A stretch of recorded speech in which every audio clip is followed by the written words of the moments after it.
Ta yaya 'yan jarida ke amfani da fasahar Artificial Intelligence wato AI a aikinsu? Wani bincike na Journalism AI, shirin ƙungiyar nazarin aikin jarida a Jami'ar London School of Economics (LSE), tare da goyon bayan Google News Initiative, ya tattauna da gidajen jarida sama da 100 a ƙasashe 46 a nahiyoyi 6 na duniya.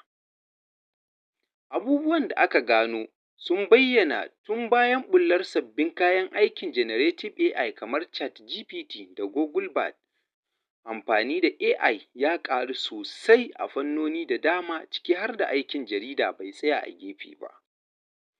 Yanzu haka gidajen jarida suna gwada sabbin kayan aikin AI don tallafawa ma'aikatansu.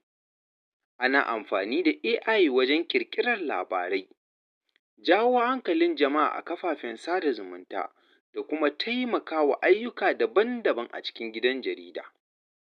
Haka kuma ana amfani da shi wajen sauƙaƙa gudanar da ayyuka, ƙirƙirar hotuna, yin taƙaitaccen rubutu, samar da tallulluka da inganta yadda ake gabatar da bayanai.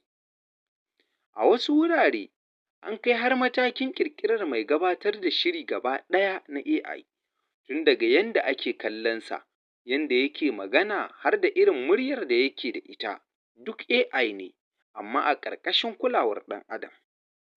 Fiye da kashi 80 na waɗanda suka amsa tambayoyin binciken sun bayyana cewa nan gaba kusa za a ga ƙarin amfani da AI a gidajen jarida, tare da sabbin damarmaki da ba a taɓa samu ba daga fasahar AI ta baya. Sai dai akwai ƙalubale da ake hasashen za a fuskanta, ciki har da tantance buƙatar horon AI ga kowane sashen gidan jarida, hanyoyin rage wasu kuskure a tsarin AI, samun isassun kuɗi da ma'aikata don haɗa AI a fannin aikin jarida. Ƙalubalen nan sun bambanta bisa ga girman gidan jarida, manufarsa, wuri, da ƙarfin kayan aikin da suke da su. A ƙasashen kudu na duniya wato Global South, ƙalubalen sun fi girma.